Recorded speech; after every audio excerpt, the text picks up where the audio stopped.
Programme نور حیات ہے، مقدس لوکا کا انجیلی بیان ہے اور میرا لاؤنج ہے۔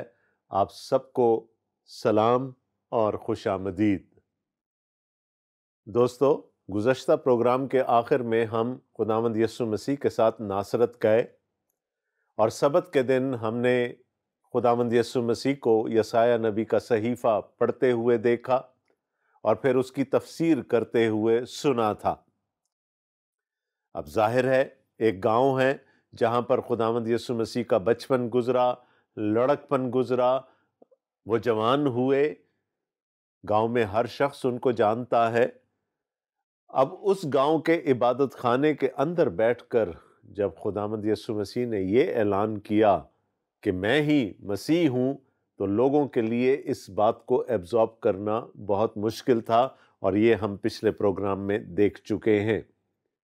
ان سب نے وہی حوالے دینے شروع کر دیے کہ یہ تو یوسف کا بیٹا ہے، یہ تو مریم کا بیٹا ہے، اس کی بہنیں ہمارے گھروں میں ہیں، اس کے بھائی ہمارے ساتھ رہتے ہیں، یہ کیسے مسیح ہو سکتا ہے؟ خداوند یسوع مسیح نے ان کے ارادوں کو بھانپ کر یہ کہا کہ تم یہ چاہتے ہو کہ میں کفرنہوم کی طرح تمہارے ہاں بھی معجزات دکھاؤں، لیکن میں نہیں دکھاؤں گا۔ تم سے مجھے یہ توقع ہے کہ تم تو میری بات کو مان لو گے، کیونکہ تم مجھے بچپن سے جانتے ہو۔ تو وہ معجزات جو کفرنہوم میں ہوئے وہ یہاں میں ریپیٹ نہیں کروں گا۔ اور ویسے بھی کہا جاتا ہے کہ ایک نبی اپنے وطن میں عزت نہیں پاتا۔ یہاں پر آ کر ہم نے بات کو ختم کیا تھا۔ تو آج جب ہم اس بیان پر پھر سے نظر کریں گے تو اسی بات کو ثابت کرنے کے لیے خداوند یسوع مسیح پرانے عہد نامہ سے دو مثالیں ان کے سامنے رکھتے ہیں۔ آئیے دیکھیں مقدس لوکا ہمیں کیا بتاتے ہیں۔ مقدس لوکا کا انجیلی بیان ہے، اس کا 4 باب ہے، اور ہم اس کی 25ویں آیت سے آگے چلیں گے۔ یہاں لکھا ہے، اور میں تم سے سچ کہتا ہوں کہ ایلیا کے دنوں میں جب 3.5 برس آسمان بند رہا، یہاں تک کہ سارے ملک میں سخت کال پڑا، بہت سی بیوائیں اسرائیل میں تھیں، لیکن ایلیا ان میں سے کسی کے پاس نہ بھیجا گیا، مگر ملک سیدا کے شہر سارپت میں ایک بیوہ کے پاس رہا۔ اور الیشا نبی کے وقت میں اسرائیل کے درمیان بہت سے کوڑی تھے، لیکن ان میں سے کوئی پاک صاف نہ کیا گیا مگر نعمان سوریانی۔ جتنے عبادت خانہ میں تھے ان باتوں کو سنتے ہی قہر سے بھر گئے۔ تھوڑی دیر پہلے تعجب کر رہے تھے کہ یہ یوسف کا بیٹا، یوسف بڑھئی کا بیٹا، اس میں اتنی حکمت کہاں سے آ گئی، اور یہ کیسے اپنے آپ کو مسیح کہہ سکتا ہے؟ اب جب خداوند یسوع مسیح نے پرانے عہد نامہ سے حوالہ جات دینے کی کوشش کی تو وہی لوگ قہر سے بھر گئے، ایسا خدا کے کلام میں لکھا ہے۔ ایسی کیا بات خداوند یسوع مسیح نے کر دی؟ دیکھیں، جہاں پر ہم نے بات ختم کی تھی وہ یہ تھی کہ کوئی نبی اپنے وطن میں عزت نہیں پاتا۔ خداوند یسوع مسیح پرانے عہد کے 2 بڑے نبیوں کو سامنے لے کر آتے ہیں۔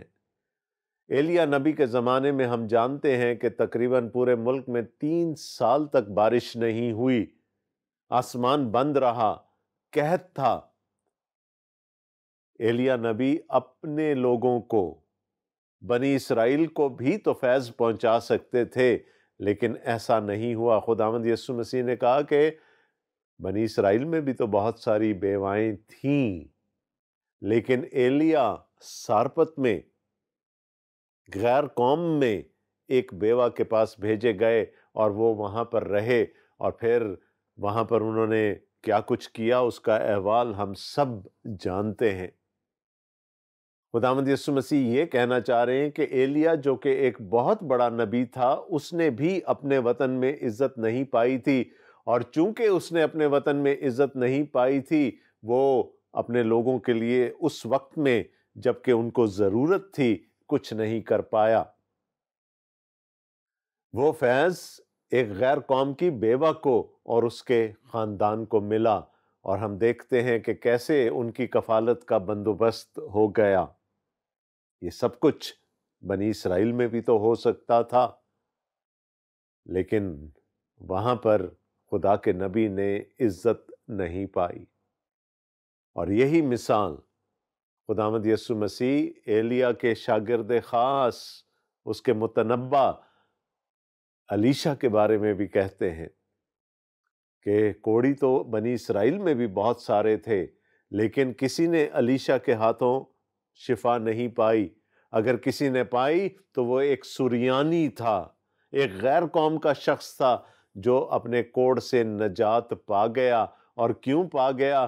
کیونکہ وہ الیشا کی بات پر ایمان لے آیا، اس نے وہی کیا جو الیشا نے اس کو کہا تھا، اور الیشا کی اپنی قوم الیشا کی بات ماننے کے لیے تیار نہیں تھی۔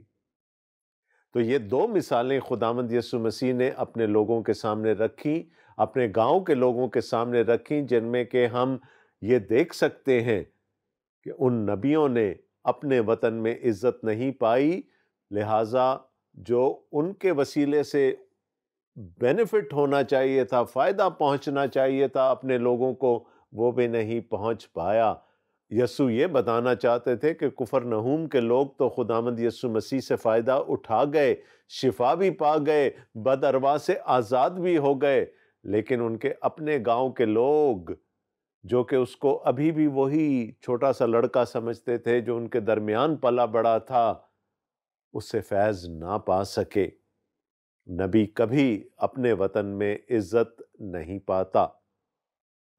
اس سے پہلے تو شاید لوگ خداوند یسوع مسیح کی بات کو پوری طرح سے سمجھ نہیں پائے تھے۔ اب جب ان کی سمجھ میں یہ بات آئی کہ یہ لڑکا تو اپنے آپ کو مسیح کہہ رہا ہے اور ہماری طرف اشارہ کر کے کہہ رہا ہے کہ ہم اس کو قبول کرنے کے لیے تیار نہیں ہیں مسیح کے طور پر، لہٰذا ہمیں اس سے کوئی فیض یا اس سے کوئی برکت نہیں ملے گی، تو وہ بپھر گئے۔ لکھا ہے وہ قہر سے بھر گئے، اور پھر لکھا ہے کہ انہوں نے یسوع مسیح کو مار ڈالنا چاہا۔ خدا کا کلام جب تک ہمیں روشنی دیتا ہے ہمیں قابل قبول ہوتا ہے، لیکن جب خدا کا کلام ہمیں مجرم ٹھہراتا ہے تو ہمیں قابل قبول نہیں ہوتا۔ اس کو قبول کرنا ہمارے لیے بڑا دشوار ہو جاتا ہے، اور یہاں پر خداوند یسوع مسیح نے ڈائریکٹ اپنے لوگوں پر انگلی اٹھا دی، اس لیے وہ اس کو مار ڈالنا چاہتے تھے۔ اس تعلیم کا ایک اور سٹرینڈ بھی ہے جس کو سمجھنا ہمارے لیے بہت ضروری ہوگا، اور وہ یہ ہے کہ جب خداوند یسوع مسیح نے اپنے مسیح ہونے کا اعلان کیا تو انہوں نے ساتھ میں یہ بھی بتا دیا کہ خدا کی بادشاہی ہمیشہ سے غیر قوموں کے لیے کھلی رہی ہے۔ خدا نے بنی اسرائیل کو بھی یہی مینڈیٹ دیا تھا کہ میرے لوگ بن کر رہو، اور تم پر نظر کرنے کے وسیلہ سے دوسری قوموں کے لوگ مجھ تک آئیں گے۔ ابرام کے ساتھ جب خدا نے وعدہ کیا تھا تو وہ یہی تھا کہ دنیا کے سب قبیلے تیرے وسیلے سے برکت پائیں گے۔ خدا تخصیص نہیں کرتا، بنی اسرائیل کو چن لینے کا ایک مقصد تھا، اور وہ مقصد یہ تھا کہ وہ ایک ماڈل نیشن بن کر، ایک ماڈل قوم بن کر دوسری قوموں کو خدا تک لانے کا وسیلہ بن سکیں۔ بنی اسرائیل نے اس بات کو رد کر دیا۔ انہوں نے کہا کہ خدا کی بادشاہی پر صرف ہمارا حق ہے اور کوئی اس میں داخل نہیں ہو سکتا، اور یوں انہوں نے غیر قوم کے لوگوں کو اپنے سے دور کر دیا۔ یہ وہی لوگ ہیں جن کو خداوند یسوع مسیح پرانے عہد کی مثالوں سے یہ سمجھانے کی کوشش کر رہے ہیں کہ مسیح اس دنیا میں آیا ہی اس لیے ہے کہ وہ دروازہ جو ابھی تک تم نے غیر قوموں کے لیے بند کر رکھا تھا، اس دروازے کو اس قدر کھول دے کہ پھر کسی کا آنا بھی ناممکن نہ رہے۔ خداوند یسوع مسیح یہ بتانا چاہتے ہیں کہ جب میری بادشاہی آئے گی تو اس میں بنی اسرائیل بھی ہوں گے، یہودی بھی ہوں گے، اور غیر یہودی یعنی یونانی بھی ہوں گے، وہاں پر کسی قسم کی کوئی تخصیص نہیں ہوگی۔ جب لوگوں نے یہ سنا تو یہ بات تو اس تعلیم سے بالکل برعکس تھی جو وہ آج تک حاصل کرتے رہے تھے، اس لیے انہوں نے کہا یہ شخص تو ایسی باتیں کر رہا ہے جو ہمارے لیے سراسر قابل قبول نہیں ہے، اس لیے وہ بپھر گئے، انہوں نے خداوند یسوع مسیح کو مار ڈالنا چاہا۔ مقدس لوکا آگے لکھتے ہیں، اور اٹھ کر اس کو شہر سے باہر نکالا اور اس پہاڑ کی چوٹی پر لے گئے جس پر ان کا شہر آباد تھا، تاکہ اسے سر کے بل گرا دیں۔ وہ اس قدر طیش میں آ گئے، اس قدر بپھر گئے، کیونکہ خداوند یسوع مسیح نے نہ صرف ان کو اور ان کی سوچ کو چیلنج کیا تھا بلکہ ان کی تعلیم کو بھی چیلنج کر دیا۔ وہ مار ڈالنا چاہتے ہیں، خداوند یسوع مسیح کو پہاڑ سے سر کے بل نیچے گرا دینا چاہتے ہیں تاکہ اس کا کچھ بھی نہ بچے، لیکن ابھی تو وہ وقت نہیں آیا کہ خدا کا مسیح صلیب پر اپنی جان دے، اس لیے لکھا ہے مگر وہ ان کے بیچ میں سے نکل کر چلا گیا۔ کچھ توقعات لے کر خداوند یسوع مسیح اپنے شہر میں آئے ہوں گے کہ شاید اور جگہوں سے زیادہ اچھا ویلکم مجھے وہاں ملے، لیکن لکھا ہے کہ وہاں کے لوگ ان کو مار ڈالنا چاہتے تھے۔ خداوند یسوع مسیح واپس کفرنہوم جاتے ہیں، پھر وہ گلیل کے شہر کفرنہوم کو گیا اور سبت کے دن انہیں تعلیم دے رہا تھا۔ خداوند یسوع مسیح نے اپنا وتیرہ نہیں بدلا۔ خداوند یسوع مسیح نے اس بات کے پیش نظر کہ ایک عبادت خانے میں سبت کے دن مجھے مار ڈالنے کی کوشش کی گئی تھی، تو اب میں کسی عبادت خانے میں جا کر تعلیم نہ دوں، بلکہ یسوع مسیح نے جو ان کی روٹین تھی، جو ان کا کسٹم تھا، اس کو جاری رکھا۔ اور اب ہم دیکھتے ہیں کہ خداوند یسوع مسیح سبت کے دن کفرنہوم کے ایک عبادت خانے میں تشریف لے گئے، اور لوگ اس کی تعلیم سے حیران تھے کیونکہ اس کا کلام اختیار کے ساتھ تھا۔ فرق تھا یسوع مسیح میں اور دوسرے ربیوں میں۔ دوسرے ربی جب تعلیم دینے کے لیے کھڑے ہوتے تھے تو وہ کسی اور ربی کا حوالہ دیا کرتے تھے، کسی اور سکولر کا حوالہ دیا کرتے تھے کہ وہ ان آیات کے بارے میں یہ کہتا ہے۔ لیکن جب یہ ربی تعلیم دیتا تھا بیٹھ کر، تو یہ اس اختیار کے ساتھ کہ یہ کلام اس کا اپنا ہے تعلیم دیتا تھا، اور لوگوں نے اس فرق کو بھانپ لیا۔ اور عبادت خانہ میں ایک آدمی تھا جس میں ناپاک دیو کی روح تھی، وہ بڑی آواز سے چلا اٹھا کہ اے یسوع ناصری، ہمیں تجھ سے کیا کام؟ کیا تو ہمیں ہلاک کرنے آیا ہے؟ میں تجھے جانتا ہوں کہ تو کون ہے، خدا کا قدوس ہے۔ یعقوب کہتے ہیں کہ شیاطین بھی خدا پر ایمان رکھتے ہیں، جانتے ہیں اور تھر تھر کانپتے ہیں۔ یہاں پر ہم دیکھتے ہیں کہ جب خداوند یسوع مسیح کا سامنا کسی بد روح سے ہوا، وہ بد روح انہیں پہچان گئی۔ میں ہمیشہ کہا کرتا ہوں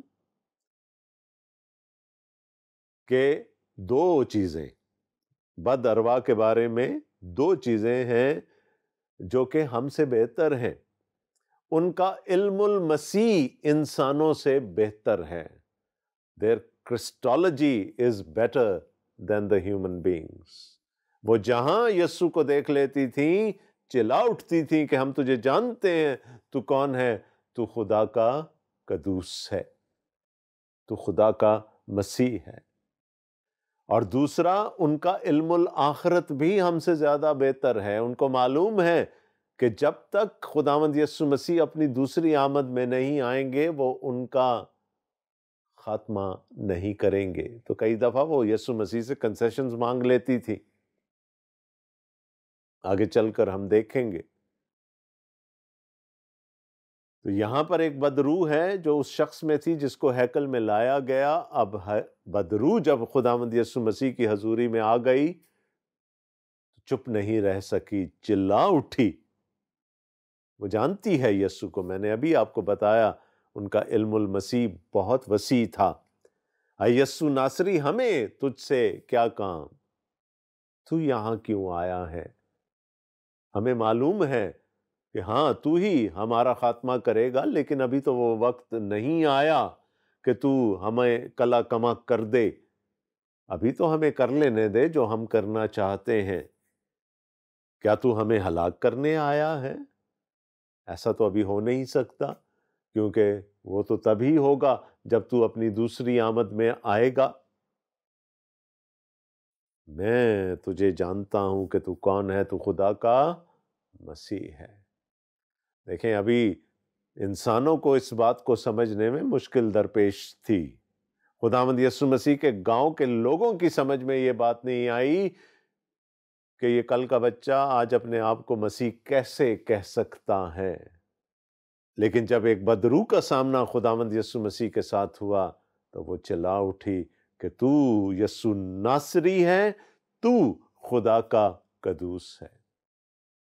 اب ابلیس کی یا بدروح کی کیا مجال کہ وہ خداوند یسوع مسیح کے سامنے کھڑی رہ سکے. لکھا ہے، یسوع نے اسے جھڑک کر کہا، چپ رہ اور اس میں سے نکل جا. اس پر بدروح اسے بیچ میں پٹک کر بغیر ضرر پہنچائے اس میں سے نکل گئی. جب یسوع مسیح کا حکم آ گیا تو اس بدروح کو تو اس زندگی کو چھوڑنا تھا، اور لکھا ہے کہ اس کو زمین پر پٹکا اس نے اپنا غصہ، اپنی ریزنٹمنٹ دکھانے کے لیے، اور بغیر ضرر پہنچائے وہ اس میں سے نکل گئی. ابھی بہت چھوٹی سی بات ہے یہاں پر جو کہ میں آپ کے گوش گزار کرنا چاہتا ہوں. لکھا ہے بدروح نے اس کو زمین پر پٹکا. اور ایسی مثالیں ہمیں خداوند کے کلام میں، اناجیلی بیانات میں جگہ جگہ ملتی ہیں کہ بد ارواح لوگوں کو زمین پر پٹکتی ہیں. لیکن آج کل روح القدس کے نام پر لوگوں کو زمین پر پٹکا جاتا ہے. اب آپ خرد مند ہیں، عقل مند ہیں. یہ فیصلہ میں آپ پر چھوڑتا ہوں کہ خدا کا کلام ہمیں کیا بتاتا ہے کہ کون زمین پر پٹکتا ہے اور کون عرش پر بٹھاتا ہے. اور آج خدا کے روح کے نام پر کیا کیا وارداتیں ہو رہی ہیں. ہمیں صرف ریشنلی، عقل کے ساتھ، ہوش کے ساتھ سوچنے کی ضرورت ہے.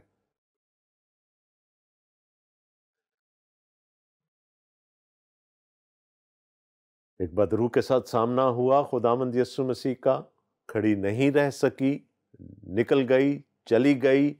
اپنی ریزنٹمنٹ ضرور اس نے دکھائی، اس نے اس شخص کو زمین پر پٹکا، لیکن اس کو کوئی ضرر نہیں پہنچا. اور لوکا آگے لکھتے ہیں، اور سب حیران ہو کر آپس میں کہنے لگے، یہ کیسا کلام ہے، آج تک ہم نے کسی اور کو تو اس طرح سے کرتے نہیں دیکھا. یہ کون ہے؟ مقدس مرکز اپنے انجیلی بیان میں یہ سوال بار بار اٹھاتے ہیں، یہ کون ہے؟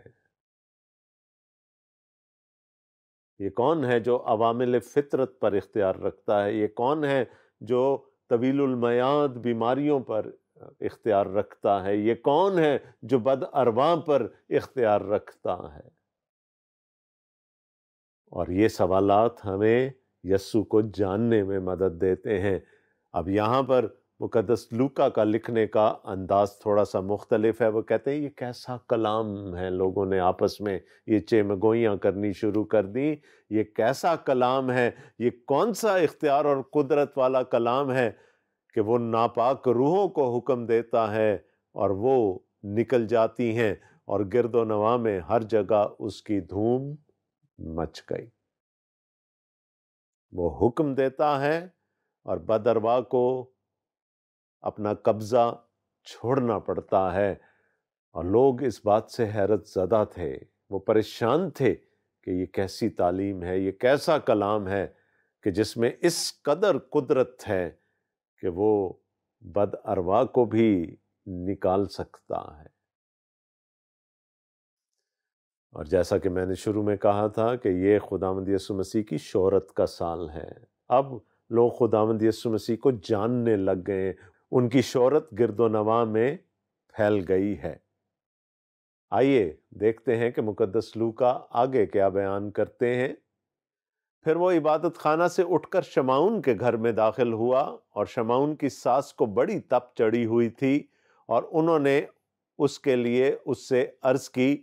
وہ کھڑا ہو کر اس کی طرف جھکا اور تپ کو جھڑکا تو اتر گئی، اور وہ اسی دم اٹھ کر ان کی خدمت کرنے لگی۔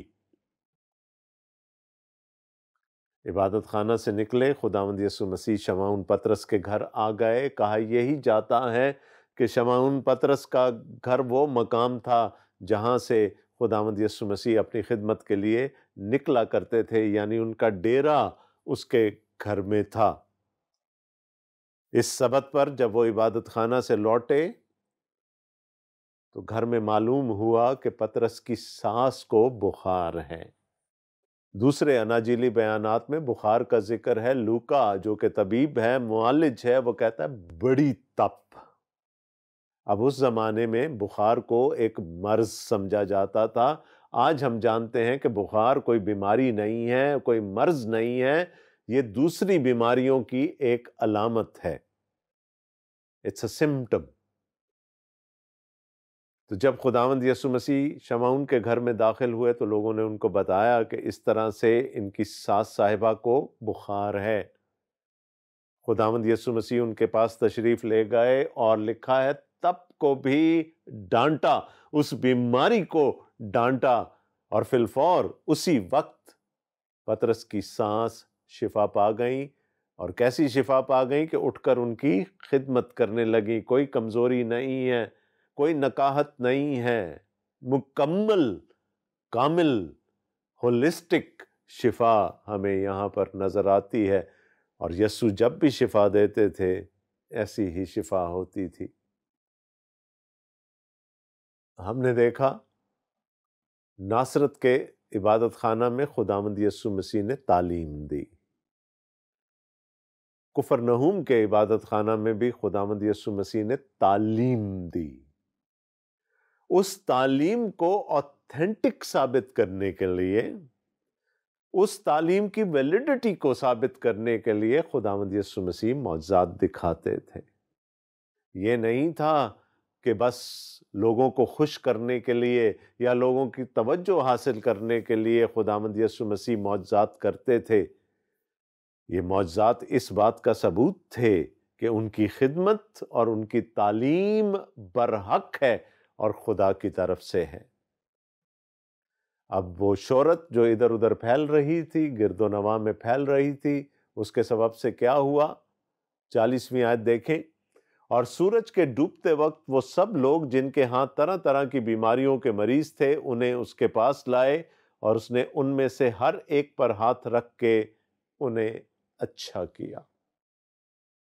جب یہ خبریں پہنچنے لگ گئیں لوگوں تک، اب دیکھیں سبت کا دن ہے، دن میں تو نہیں آ سکتے نا خداوند یسوع مسیح کے پاس، کیونکہ ہو سکتا ہے کہ وہ ایسے مقام کی دوری پر رہتے ہوں جس کی حد سبت کی حد سے پرے ہو۔ تو جیسے ہی سبت ختم ہوا، اب رات کا وقت ہے، 2000 سال پہلے کی بات ہم کر رہے ہیں، لیکن لوگوں نے اگلے دن تک کا انتظار نہیں کیا، بلکہ رات ہی میں خداوند یسوع مسیح کے پاس اپنے بیماروں کو لانے لگے۔ وہ وقت جو خداوند یسوع مسیح کے آرام کا تھا، اس میں اب ان کو بیماروں کو اچھا کرنا پڑ رہا ہے، لیکن یہ اچھا چرواہا نہ نہیں کرتا۔ لکھا ہے کہ جتنے لوگ بھی آئے، خداوند یسوع مسیح نے وقت کو نہیں دیکھا یا یہ نہیں کہا کہ اپنے مریضوں کو کل دن میں میرے پاس لے آنا، بلکہ لکھا ہے کہ اس نے ان سب کو ان پر ہاتھ رکھ کے اچھا کیا۔ تو جب خداوند یسوع مسیح شفا دے رہے تھے تو لوکا بتاتے ہیں اور بدروہیں بھی چلا کر اور یہ کہہ کر کہ تو خدا کا بیٹا ہے بہتوں میں سے نکل گئیں، اور وہ انہیں جھڑکتا اور بولنے نہ دیتا تھا کیونکہ وہ جانتی تھی کہ یہ مسیح ہے۔ میں نے ابھی تھوڑی دیر پہلے آپ کو بتایا کہ بدروؤں کا علم المسیح ہم سے بہتر ہے۔ وہ جانتی تھیں کہ وہ کون ہے، وہ جانتی تھی کہ وہ خدا کا بیٹا ہے، خدا کا مسیح ہے، لیکن خداوند یسوع مسیح انہیں بولنے نہیں دیتے تھے، جھڑک دیتے تھے۔ لکھا ہے کہ وہ اپنے حق میں ان کی گواہی کو قبول نہیں کرتے تھے۔ اس کی ایک وجہ تو یہ ہو سکتی ہے نا کہ ظاہر ہے جس سے مقابلہ ہے، جس کا سر کچلنا ہے، کیا خداوند یسوع مسیح اس کی گواہی اپنے حق میں قبول کر لیتے؟ اور دوسری طرف اس کی وجہ یہ بھی ہو سکتی ہے کہ انسانوں کو اپنے طور پر خدا کے مسیح کو پہچاننا تھا۔